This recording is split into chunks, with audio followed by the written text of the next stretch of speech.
words before, and it's something that I've heard it before, and you hear it a lot, and you kind of get numb to it.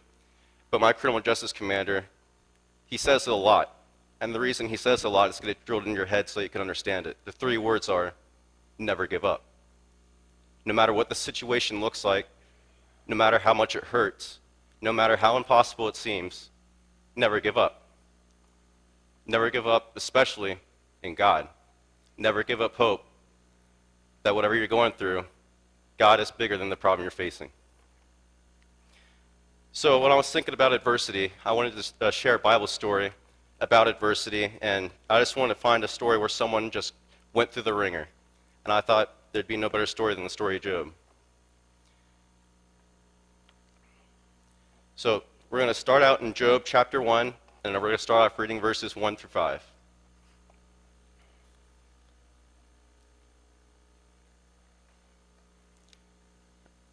Job chapter 1, we're going to read verses 1 through 5. There was a man in the land of Uz whose name was Job, and that man was perfect and upright, and one that feared God and eschewed evil. And there were born unto him 7 sons and 3 daughters. His substance also was 7,000 sheep, and 3,000 camels, and 500 yoke of oxen, and 500 she-asses. And a very great household, so that this man was the greatest of all the men of the east. And his sons went and feasted in their houses, every one his day, and sent and called for their 3 sisters to eat and drink with them.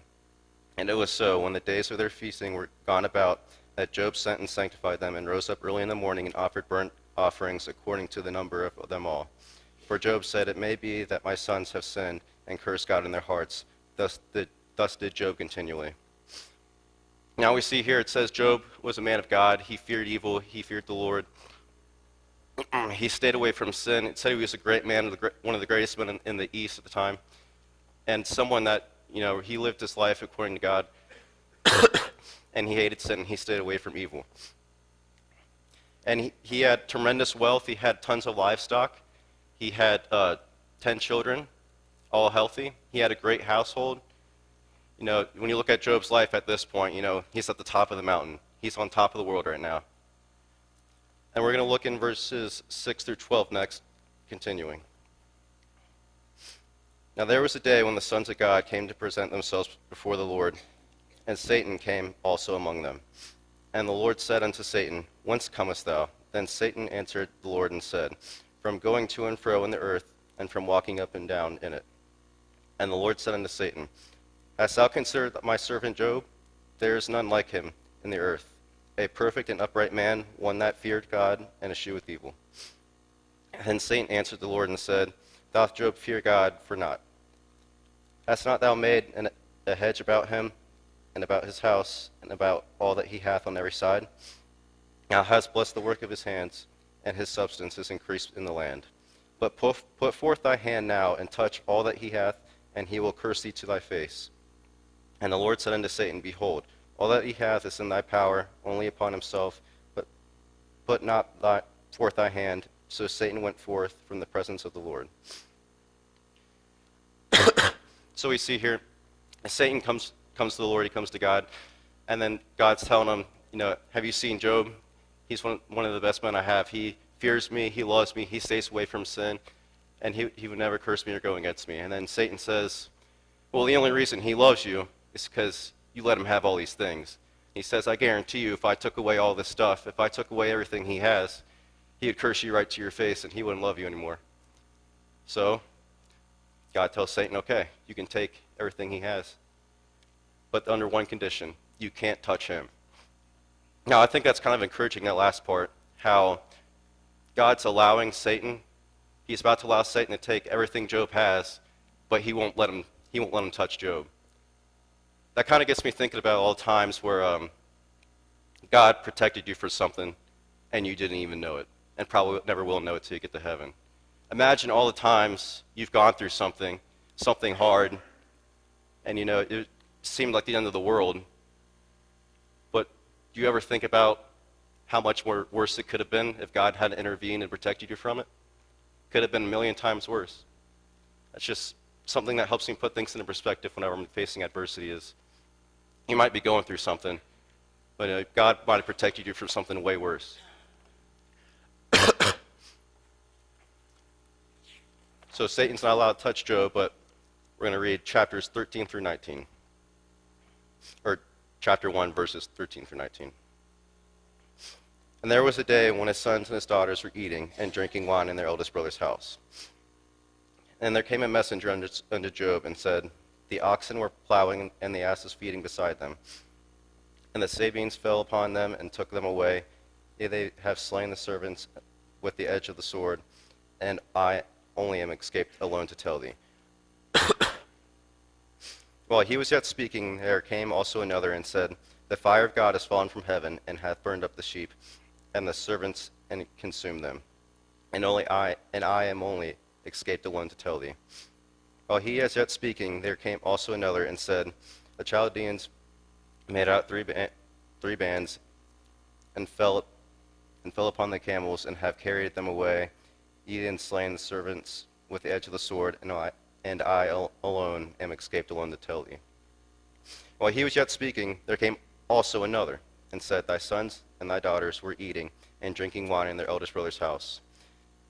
And behold, there came a great wind from the wilderness, and smote the four corners of the house, and it fell upon the young men, and they are dead. And only I am escaped alone to tell thee. So we see here, things start to change for Job. Earlier, he had everything. He was up here on his mountain. He was on top of the world. He had everything, nothing to worry about. And then all of a sudden, just goes tumbling down that mountain. He lost everything. If I lost everything, I'd be a mess. I'm a mess when the Wi-Fi goes out. So I can't imagine losing the people I love, my house. I couldn't imagine losing all the money I have. I couldn't imagine having nothing. And I can pretty much guarantee you that I probably wouldn't handle it well. But let's look at verses 21 through 22. And said, this is Job speaking, and said, naked come I out of my mother's womb, and naked shall I return thither. The Lord gave, and the Lord hath taketh away. Blessed be the name of the Lord. In all this, Job sinned not, nor charged God foolishly. His response is kind of powerful to what just happened. Considering the circumstances he's in right now, like I said, I don't think I'd say the same. I don't think I'd have that attitude. He said, God gave me all these things, and he took them away, but blessed be the name of the Lord. Because he knows that God knows what he's doing. So when you're going through adversity and something hard, you might lose something, but remember who gave it to you in the first place, and remember who took it away. Because that's ultimately what matters. Because when God either gives you something or takes something away from you, it's for a greater purpose that you can't understand, and you may never understand it. But the thing is, it's not really about us. It's about advancing his kingdom. It's about serving him no matter what. So when we do lose things, we have to realize it's for a greater purpose. And even though it may be tough at the time, we have to realize it's all a part of God's plan. Now we're going to look at chapter 2, verses 1 through 6.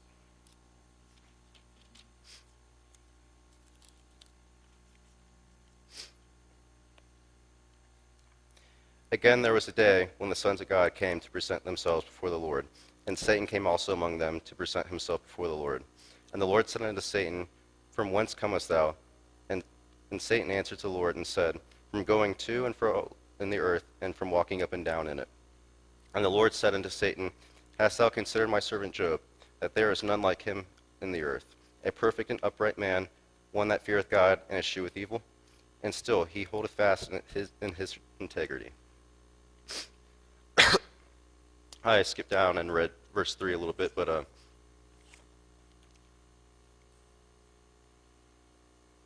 even after everything, Satan still is saying, like, okay, yeah, we did take away everything, and yeah, he still loved you. And then God's telling Satan, even after all this, he didn't sin or curse me. Now we continue reading with verse 4, or actually, yeah, verse 3. And the Lord said unto Satan, consider my servant Job, that there is none like him in the earth. He is an upright man, one that feareth God and escheweth evil, and he still holdeth fast his integrity. Although thou movest me against him to destroy him without cause. And Satan answered the Lord and said, skin for skin, Yea, all that a man hath will he give for his life. But put forth thy hand now, and touch his bone and his flesh, and he will curse thee to my face. And the Lord said unto Satan, Behold, he is in thy hand, but save his life. So again, Satan wants to test Job. He wants to continue to remove stuff from his life. He wants to make him ill because he believes that if he takes away Job's health, then Job will then curse God and turn away from him. So God allows Satan to do this. He allows Satan to affect Job's health. But again, as the same thing from earlier, he said, you can do this, but you just can't kill him. You know, it's comforting to know that when Satan's at work, God still puts restrictions on him. He's not going to let you go through anything he doesn't want you to go through.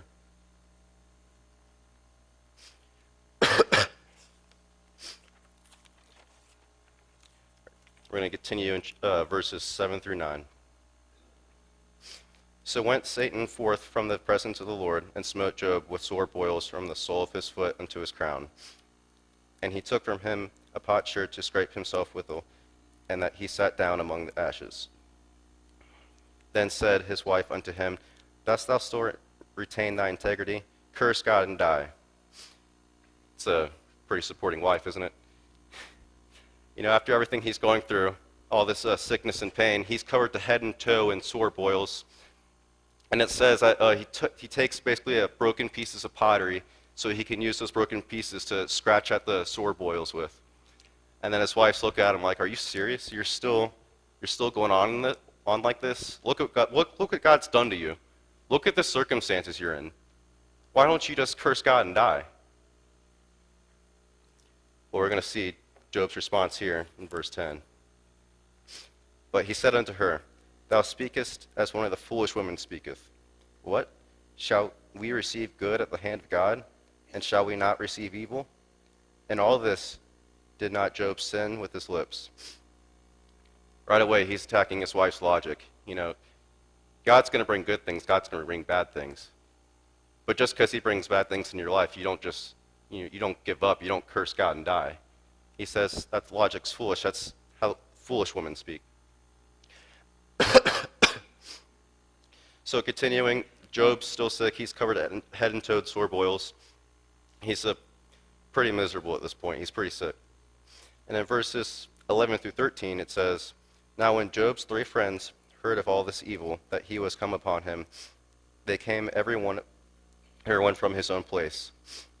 Eliphaz the Temanite, and Bildad the Shuhite, and Zophar the Nathmatite.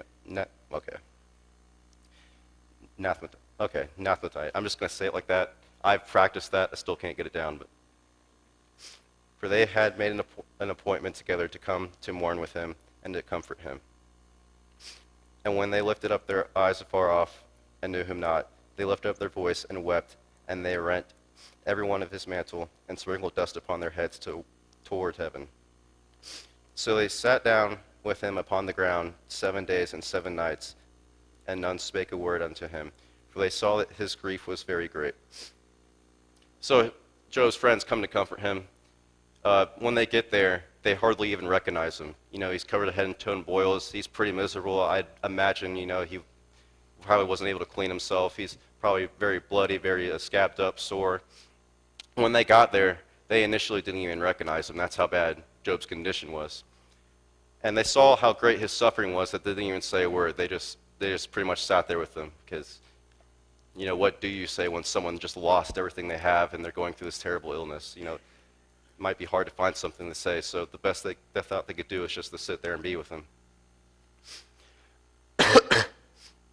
Continuing chapter 3, we're going to read verses 1 through 11. After this opened Job his mouth and cursed his day. And Job spake and said, Let the day perish when I was born, and the night in which it was said, There is a man-child conceived. Let that day be darkness. Let not God regard it from above, neither let the light shine upon it. Let darkness and the shadow of death stain it, and let a cloud dwell upon it. Let the blackness of the day terrify it. As for that night, let darkness seize upon it. Let it not be joined unto the days of the year. Let it not come into the number of the months. Lo, let that night be solitary. Let no joyful voice come therein. Let them curse it that curse the day, who are ready to raise up their mourning. Let the stars of the twilight thereof be dark. Let it look for light, but have none. Neither let it see the dawning of the day. Because it shut up not the doors of my mother's womb, nor hid sorrow from thy eyes. Why died I not from the womb? Why did I not give up the ghost when I came out of the belly? So we see Job's attitude and composure starting to shift a little bit. He's gone on for a while without anything. He lost everything. He's sick, and it's starting to get to him a little bit. And he's starting to curse the day he was even born, and he was questioning why he was even born at all. Now, it's kind of relatable, maybe not in a sense where there's some things you go through, and you're just wondering why. Why is this happening? Why would God let this happen to me? But again, from what I said earlier, it's for a greater purpose that we'll see later on. Now we're going to read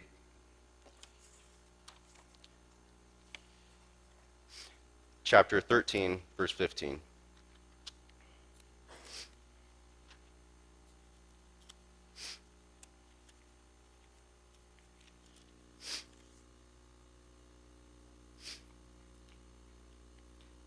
And still Job continuing with nothing and still in his sickness and despair.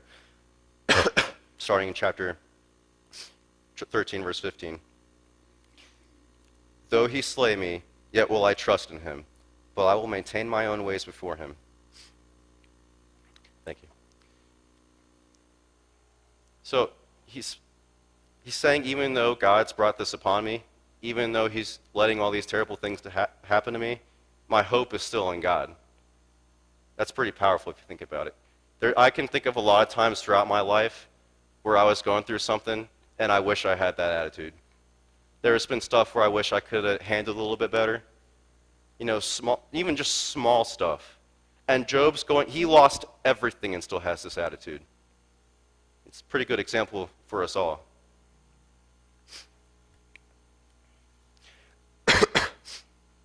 Continuing on in chapter 19, verses 25 and through 7.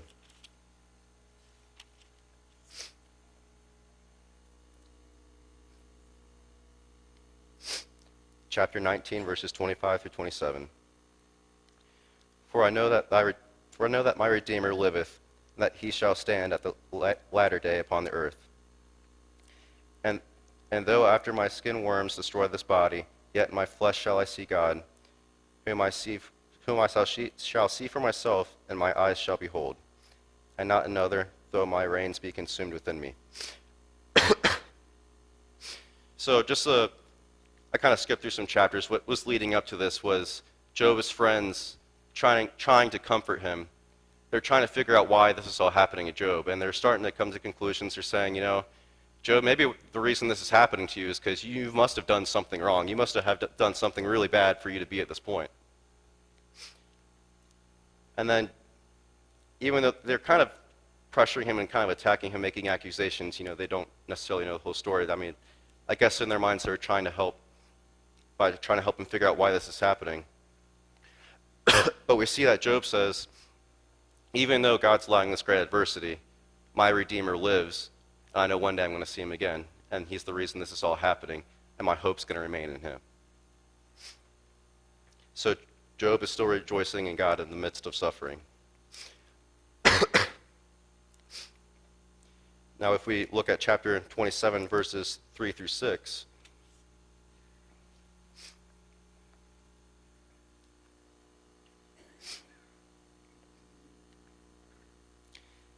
it says, all the while my breath is in me, and the Spirit of God is in my nostrils. My lips shall not speak wickedness, nor my tongue utter deceit. God forbid that I should justify you till I die. I will not remove mine integrity from me. My righteousness I hold fast and will not let it go. My heart shall not reproach me so long as I live. Here we see Job, he's still going through the ringer, he's still going through the gauntlet. His friends are starting to accuse him of, reasons why he may be suffering. And even still, he's saying he refuses to let go of his integrity. He refuses to let go of the hope he has in God. And he wants to hold on to his righteousness. And just a little side note, I know I'm going through, Job's a pretty big book, a lot of chapters to cover.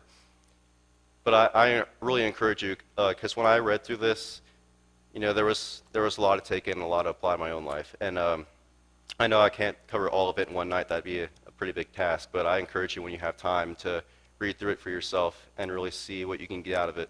Because I think there's a lot of times in this book where Job really sets a good example for how we should handle adversity. So in chapter 42, verses 1 through 3, it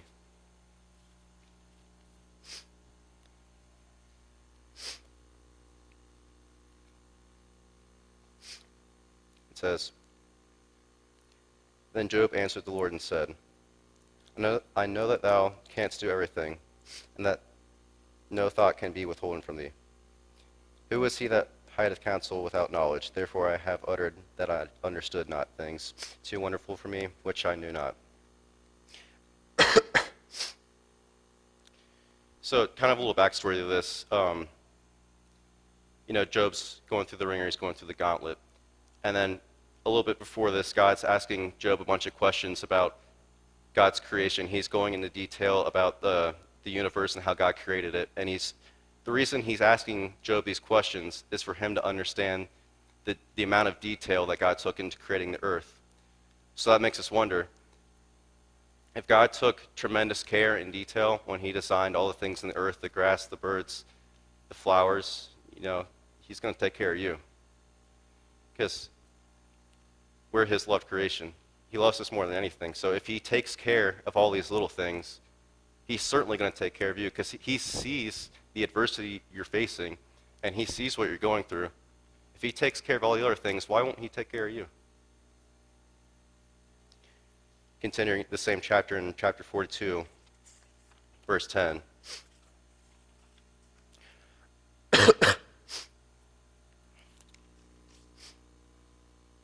It says, And the Lord turned the captivity of Job when he prayed for his friends. Also the Lord gave Job twice as much as he had before.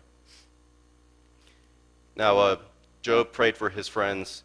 They were, kind of giving him a hard time about the situation.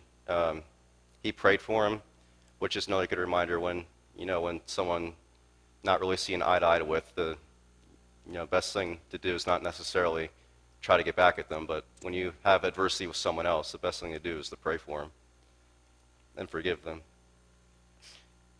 But anyway, it says, when he prayed for his friends, and the Lord gave Job twice as much as he had before. See, after facing all this adversity and what he had to go through, for seemingly no reason, God gives Job twice as much as he had beforehand. So all the riches he had before, he now has double that. And I think it's important to state that, this doesn't mean that, as long as we love Jesus and do what he says, he doesn't mean you're going to go home and there's going to be a Lamborghini in your garage and you're going to have this big mansion. That's, because in the Bible it doesn't say, Jesus never said, hop in your Lamborghini or private jet and follow me. He said, pick up your cross and follow me. So I think it's important just to understand that, and I believe we all do. But I think the thing is, he'll give us something much better than all that. Because as you see with Job, and I'm pretty sure through all of our lives we've experienced something where we had to go through something pretty tough. Now, I don't know everyone's history or story, but I know there's something we've all had to go through in the past that, has been pretty tough. We've all had a storm, a pretty hard storm we had to go through. And what I found throughout my life, and it's evident in the scripture, is that when you go through those storms, God's in the eye of every storm. Because through my life, whenever I faced adversity, as long as I relied on God, I found him and got closer to him. And I think that's the true treasure here, not the riches and the wealth, because one day that's all going to burn. The only thing you have left when it's all said and done is what's in here. And that's the most important thing, is your walk with God. And I think that's what we should strive for, not the riches and the wealth and worrying about doubling what we have. We should be more concerned about our walk with God and our relationship with Him. Now, just kind of a recap, we see, Job started up here on his mountain. I mean, he fell. God allowed it to happen. He fell and he hit every rock on the way down. And Job, it's just kind of hard to wrap my mind around. He lost everything. I can't even imagine that. Really think about that. All the things you take for granted, running water, food on the table, you may wish for bigger and better things, but what if you lost it?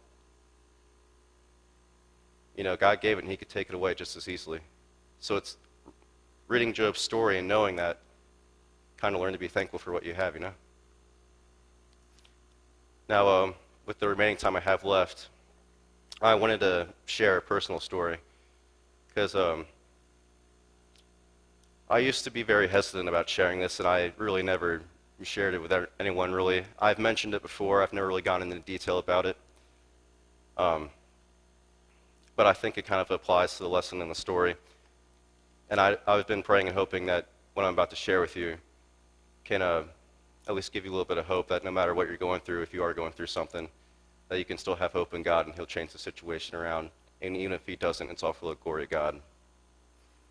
So growing up, I was always a healthy kid, never really had any problems. And one day when I was 11 years old, going for my yearly checkup at the doctor's office, just turned 11 years old, going into it, went up there with my mom. Never had any problems before. I'm thinking this is going to be fine. It's going to be easy. I'm going to be in and out and continue on with my day, continue on with my life. But as we got to the doctor's office and we sat down and he starts, examining you and checking your body and everything, he gets right down near my stomach. And he starts examining my stomach and pressing around. And I could still remember to this day, I remember looking up, and I can see his face kind of shift a little bit.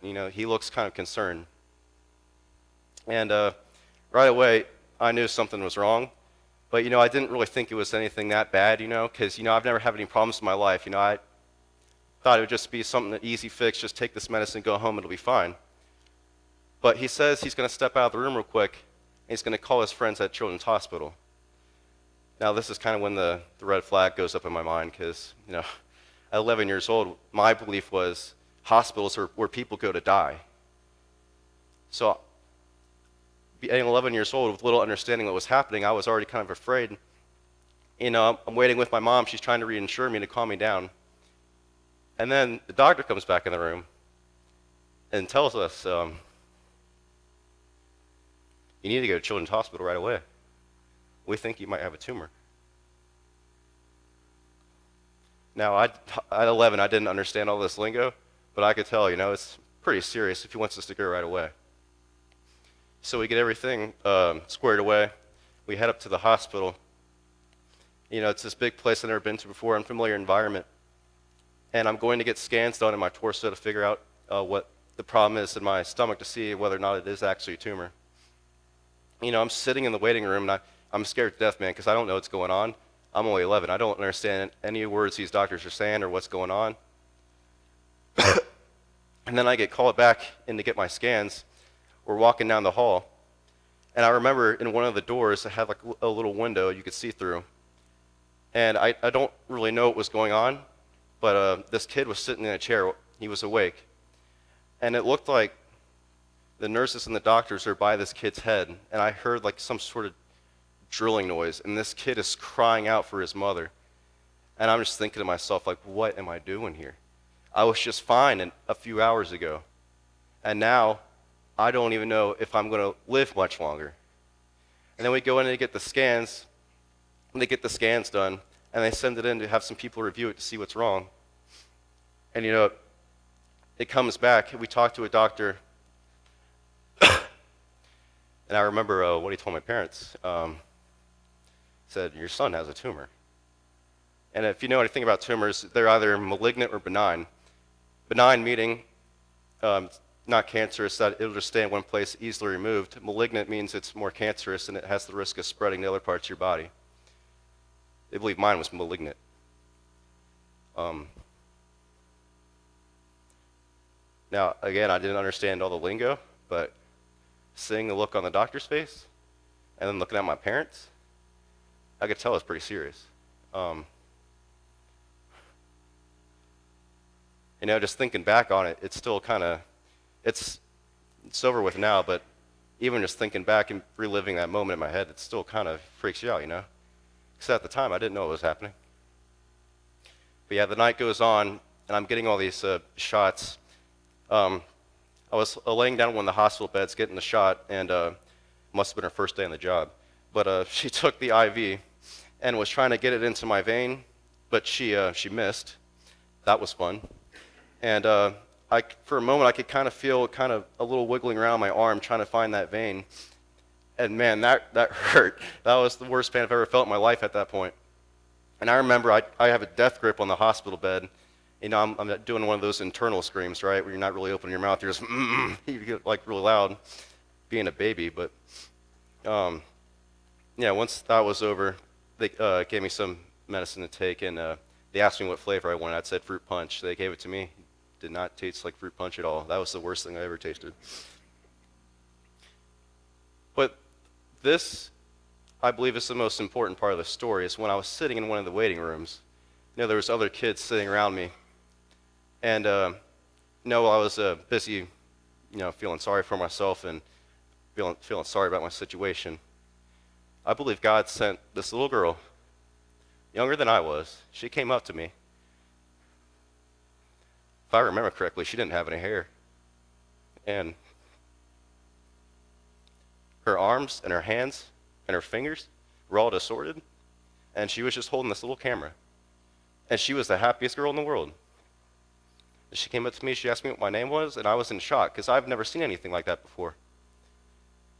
I was speechless, so my mom had to answer all the questions for me. Eventually she ran off and started playing, but I think God sent her there for a reason. It's because, what you think you're going through now is bad? Look at her.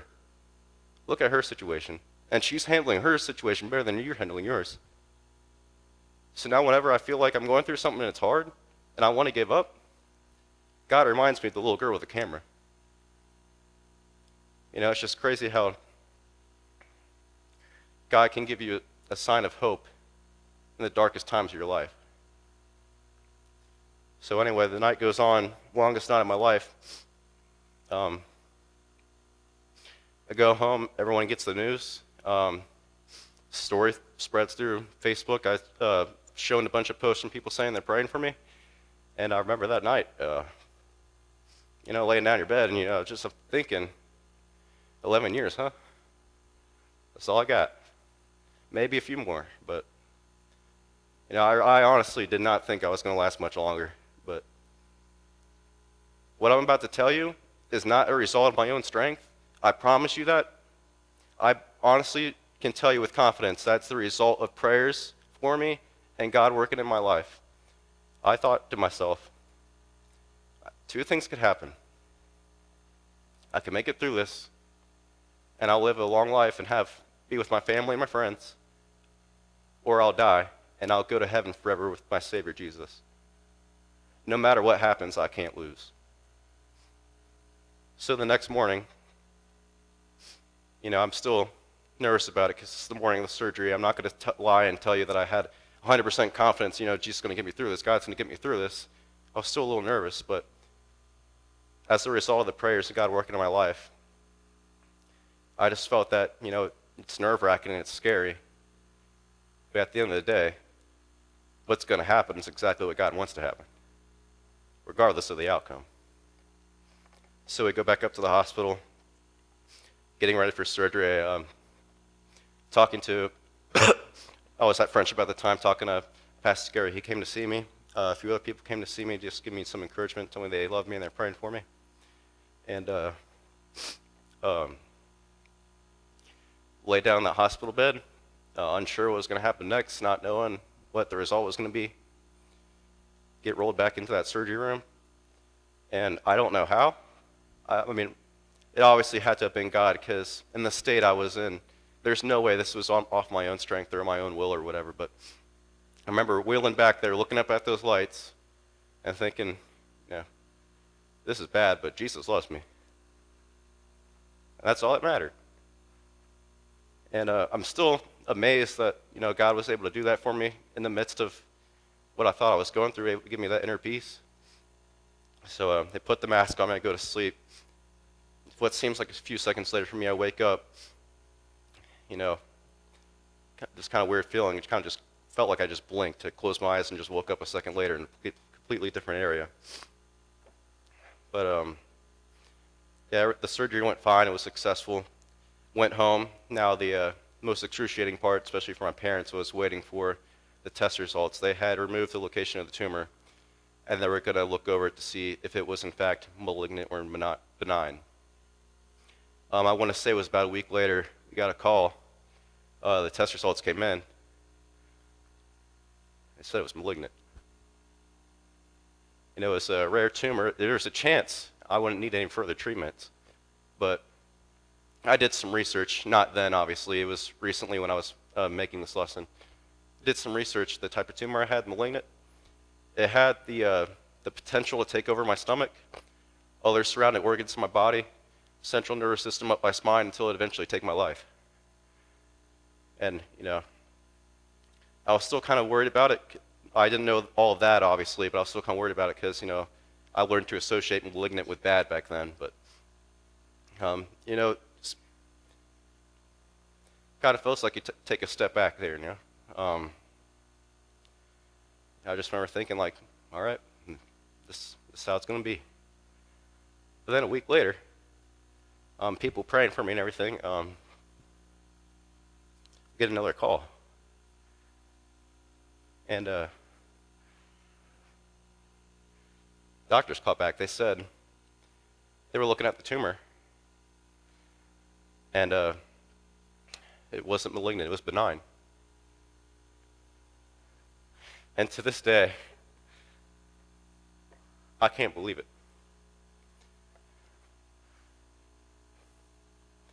It just sort of,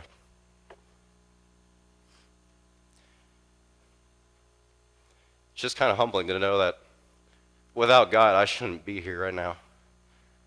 Every day I wake up, it's because He performed a miracle in my life in the worst time of my life. He changed the situation around, and it's the entire reason I'm standing here right now. Every day I wake up, I'm thankful for that now. Because I know when I wake up, I think, I shouldn't even be here right now. But through the grace of God and people praying for me, He turned my situation around for me. So what I hope you get from this is, just like Job, I was at the top of my mountain at one point. And then in a matter of minutes, I'm hit, and I fall down that mountain, and I hit every single rock on the way down. And at 11 years old, I genuinely believed I was going to die. I didn't think I had any future ahead of me. And I look back at it and, think, oh, you little faith. But, hindsight's 20/20, obviously. But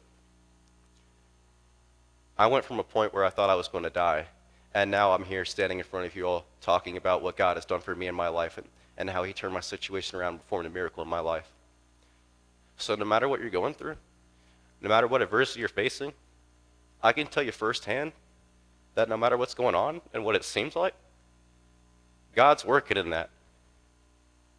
And this is the first time I've ever shared that story, if I've ever had the courage to share that story, because I've been asked to share it before, shortly after I had the surgery, and I was just like, no, I don't really want to, but I felt like God was telling me when I was preparing this message, I felt like it was time, because I feel like there's someone in here that needs to hear that. And if you don't need it now, I bet you're going to need it in the short future. So no matter what, no matter how dark it seems, no matter what pain you're in, and no matter how you view the situation, never give up on the hope you have in God. Because I'm real glad He didn't give up on me in that hospital. So I hope that helps someone in here tonight. I felt like I didn't really want to at first, but I really felt like I needed to share that. I hope that helps someone in here tonight, and I I hope that whenever you're going through something hard, just like me, you'll remember the little girl with the camera. And I just want to let you know I'm praying for you all, and I love you guys more than you can ever imagine. And I look around this room, and I'm blessed to know each and every person in here because I know I got a family I can fall back on. I know I got a family that's praying for me. So I thank you for that, and I'm praying for you guys too. Thank you.